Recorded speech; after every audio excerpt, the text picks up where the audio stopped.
এই দুর্দান্ত স্বাদের আটার হালুয়াটা খেলে সুজির হালুয়া ভুলেই যাবেন। এই আটার হালুয়াটা বানানোর জন্য আমি এখানে 2 চামচ ঘি দিয়ে দিয়েছি।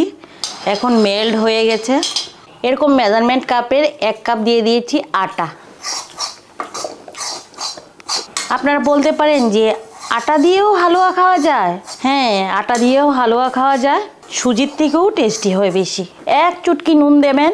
নুনটা দিলে মিষ্টির ব্যালেন্সটা খুব ভালো হয়। প্রথমেই ভেজে নিচ্ছি কাজু কিশমিশ। কাজু কিশমিশগুলো এরকম ভাজা হলেই নামিয়ে নিতে হবে, বেশি ভাজতে হবে না। আটাটা ভাজতে ভাজতে দেখবেন ঘিটা ছাড়তে আরম্ভ করে দিয়েছে। এই পর্যায়ে দিয়ে দিয়েছি চিনি। চিনিটা আপনারা কম বেশি দিতে পারেন। আমি যতটুকু আটা নিয়েছি অতটুকুই চিনি দিয়ে দিয়েছি। ফ্লেভারের জন্য কিছুটা এলাচ গুঁড়ো। খুব সুন্দর একটা গন্ধ বেরিয়েছে। এই পর্যায়ে দিয়ে দিতে হবে জল। আর অনবরত নাড়াতে হবে যাতে দলা পাকিয়ে না যায়। এখন দিয়ে দিচ্ছি ভেজে রাখা কাজু এবং কিশমিশ। আপনারা ইচ্ছে করলে লিকুইড দুধও দিতে পারেন। আমি একটু গুঁড়া দুধ দিয়ে দিচ্ছি টেস্টিটা আরও বাড়ার জন্য। আবার না দিলেও চলবে। এরকম নাড়াতে নাড়াতে যখন দেখবেন হালুয়াটা ছেড়ে যাচ্ছে কড়াই থেকে, ভেবে নিতে হবে হয়ে গেছে।